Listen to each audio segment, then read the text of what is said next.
Malik Nabers dominated day one of joint practices with the Lions. He did it again in day two, but this time he literally beat them up. Malik Nabers got in a fight with Kerby Joseph, a Detroit Lions defensive back. We're going to break all that down and more as you're watching Giants Now by Chat Sports, and I am your host, Marshall Green. We're going to start talking about Malik Nabers. Look, there's a lot of thoughts about training camp fights, and I understand anybody that has a thought on this of whether it is good or bad. Nobody wants to see these players get hurt in a fight, but I do love seeing the dog that the New York Giants have showed over the last 2 days. Also, Kayvon Thibodeaux and Brian Burns were on fire at day two of joint practices. The $150 million pass rusher showed why the New York Giants gave up a king's ransom to acquire him in a trade from the Carolina Panthers. Also, Isaiah Simmons playing his new position. The money backer was making plays all over the field, tackles for loss, made some plays in coverage, and he even got after it when trying to blitz the quarterback. And back to offense. Dante Miller, Turbo Miller. There is a reason they call this man Turbo, and he hit the Jets one time and went down the sideline. Nobody caught him. He is fighting for that RB2 position. And also, speaking of RB2, let's talk about CB2, Nick McLeod. Has he beat out Cordell Flott, as today was the first time that we saw McLeod be the opposite corner of Deonte Banks with Cordell Flott watching as the first team defense was out there. A lot to break down, but first make sure you are subscribed to the channel. We put out free, informative, entertaining updates every day on your New York Giants, and we are trying to take down Detroit Lions Talk, another channel here at Chat Sports. It's game week, it's competition week, and I want to take down Micro Mike. So if you love the Giants and you want to beat the Lions this week, subscribe to the channel.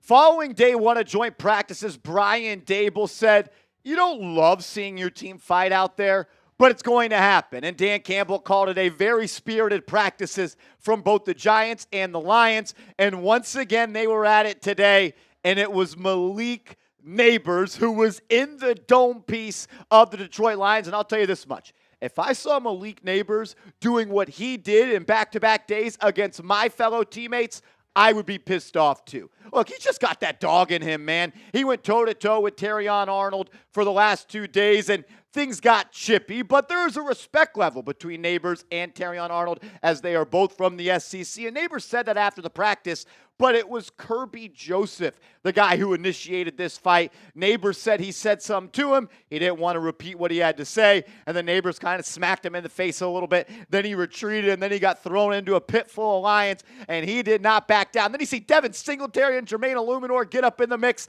and the Giants, they had the back of their young phenom pass catcher that is going to take the National Football League by storm.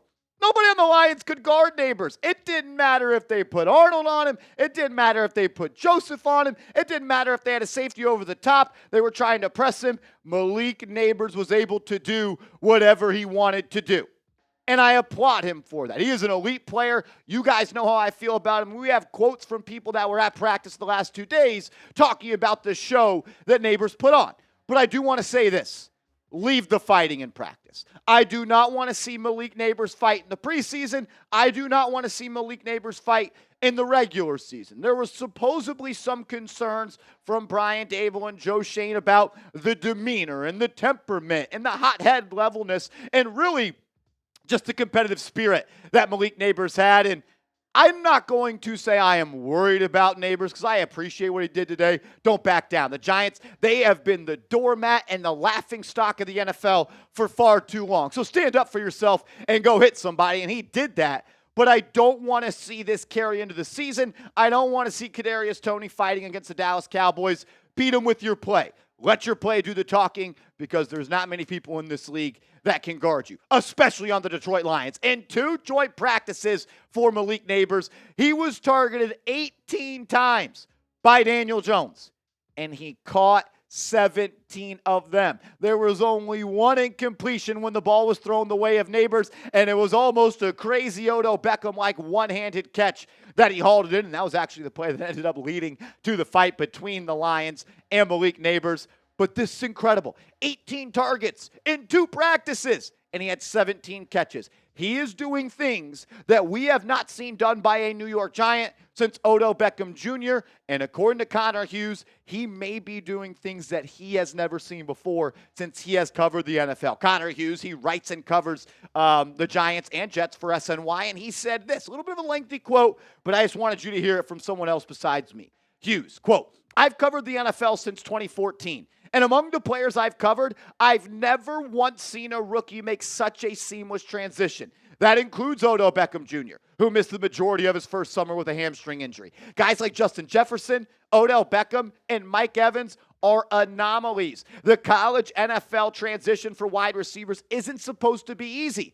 Yet here's Nabers, open seemingly every play and catching everything thrown his way. That's not hyperbole. A quarterback targeting a receiver 3 or 4 times at practice is noteworthy. The Giants threw to Nabers 8 times on Monday. They threw to him 9 times on Tuesday. Nabers caught 16 of those 17 targets. That is ridiculous. It's not like they are all slants and screens either. 2 of the catches were contested. Toe tapping, sideline grabs for scores. If I'm being honest, I've never seen a receiver as dominant in practice, rookie or veteran, as Nabers in camp. That includes Odell Beckham, Brandon Marshall, and Garrett Wilson. The New York Giants have finally found their wide receiver 1. It took a long time. We haven't had one since Odell went to the Cleveland Browns, but you picked another dude out of the bayou, another LSU Tiger, and you have another playmaker on your hands. I'm excited for the entire wide receiver room the Giants have. We know Slayton is solid. Jalen Hyatt has looked better in year 2. Wan'Dale Robinson, a year removed from his ACL tear. He looks good, and those 4 people should carry the Giants' passing game. But man, oh man, I cannot wait to watch Malik Nabers do it on Sunday, Monday, and Thursday night, and hopefully very soon in the playoffs making big-time plays. My question to you is this. 5.5 touchdowns for Malik Nabers this year. That is a line that I have seen in Las Vegas for his total touchdowns. 5.5 for Malik Nabers in his rookie year. Type O for over, type U for under. I want to hear from you in the comment section. Coming up next, the Giants' defensive line. There's a lot of talent there. And there was a lot of production in day 2 of joint practice. Kayvon Thibodeaux, Brian Burns, and even Isaiah Simmons were making plays all over the football field. We've got clips and notes and highlights around the corner. But first, I got to tell you guys about our proud sponsor, Game Time, the #1 ticketing app in the game. And you can get $20 off your first purchase where terms do apply if you use the promo code ChatSports. So open up your app store, download the Game Time app, create an account, and use that promo code ChatSports for $20 off. The thing I love about Game Time is you get the best seats for the lowest prices guaranteed. I also enjoy that prices drop as the events get closer. I'm someone that's a little bit of a procrastinator. I don't like to spend money until I have to, and Game Time has matched up with my personal needs. They have last-minute tickets and flash deals. I love the fact that you get a view from your seat when you're looking to really decide on which tickets you want to buy, and you get the lowest price guaranteed. You want to go to a Giants game, you want to go to a Jets game, you want to go to a Yankees, Mets, Knicks, Nets, whatever you want to do, you could do it with Game Times, because it's not just sporting events. You go to concert, you go to theater events, you can go to comedy shows, and so much more. I got to go to the Home Run Derby because of Game Time. Shout out to them. I went to the Grateful Dead concert last summer. I went to a Knicks game this year, and I am officially a Game Time user, and it's the only app I use because all those other apps, they're not even close to Game Time. My favorite feature, though, is the all-in pricing. The price you see is the price that you pay. Download the Game Time app. Use the promo code ChatSports for $20 off your first purchase where terms do apply. That's ChatSports. I'll make sure all that information is clickable down in the comments and description of today's show. I want to give another shout out to my guy, the Giant Take Pod on Twitter. He's let me use these videos all training camp long. Should have gave him a shout out at the top of the show. Go show him some love over on Twitter. He's been making these shows a lot more fun for me to do, and he's been killing it at training camp. And we're just going to let these highlights roll throughout the day, but you can see time and time again, number 0 and number 5 are making play after play in practice, and that's what you want to see. We know Brian Burns is special. He's done it in the NFL for a couple of years, as you see Kayvon Thibodeaux beating Penei Sewell right there, Pro Bowl right tackle.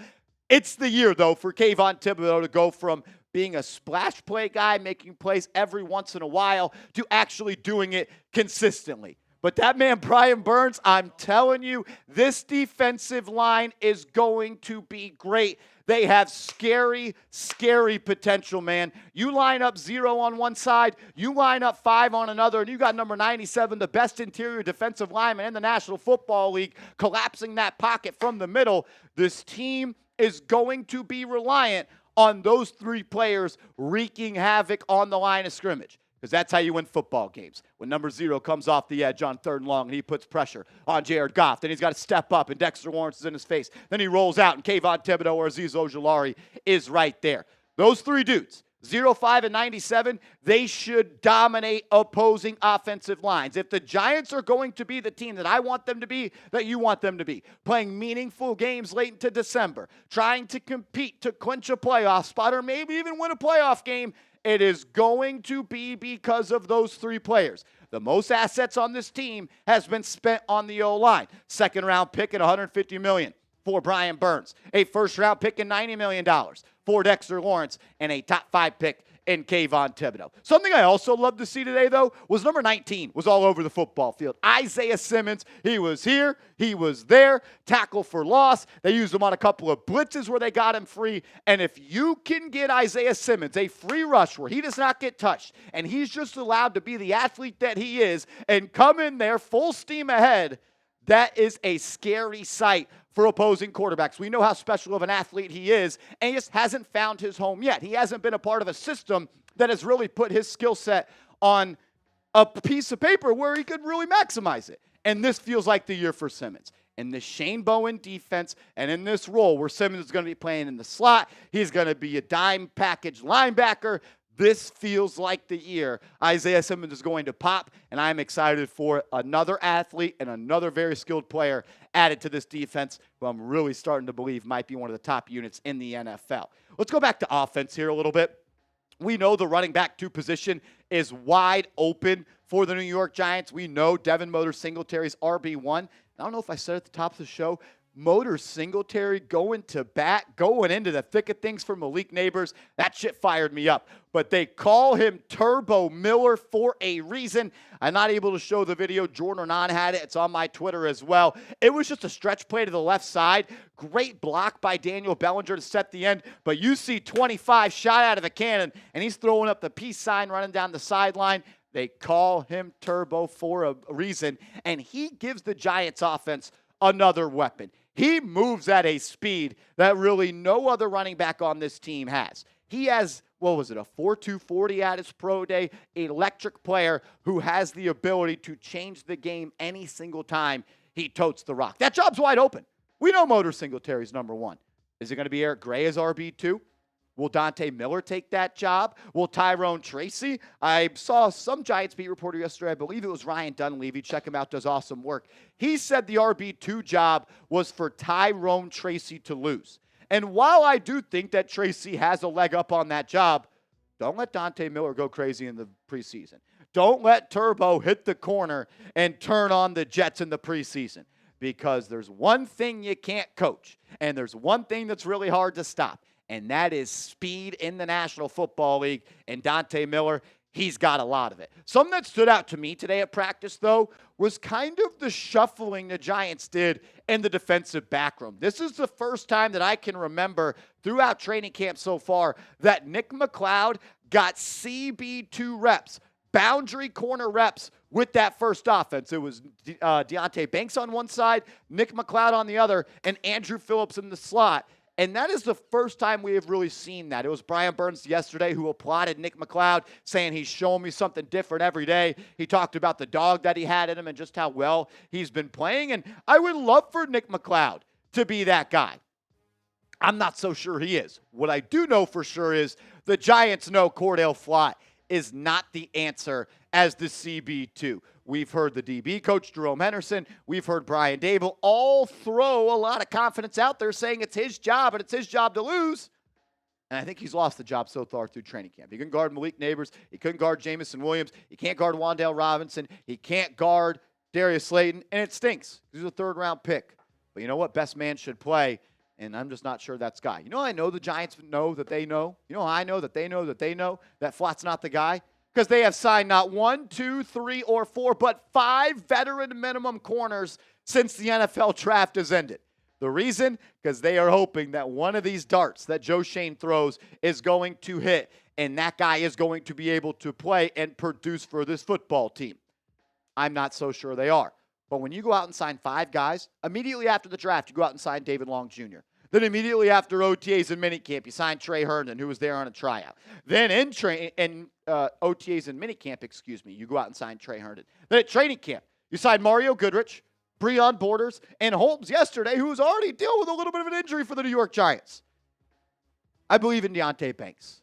I've got trust in Drew Phillips. I think Nick McLeod can compete in the slot. I wonder if he's a boundary corner in this league. I think he's a cornerback that can wear multiple hats. But I'm just going to go out and say it. I don't believe the Giants CB2 is on this roster right now.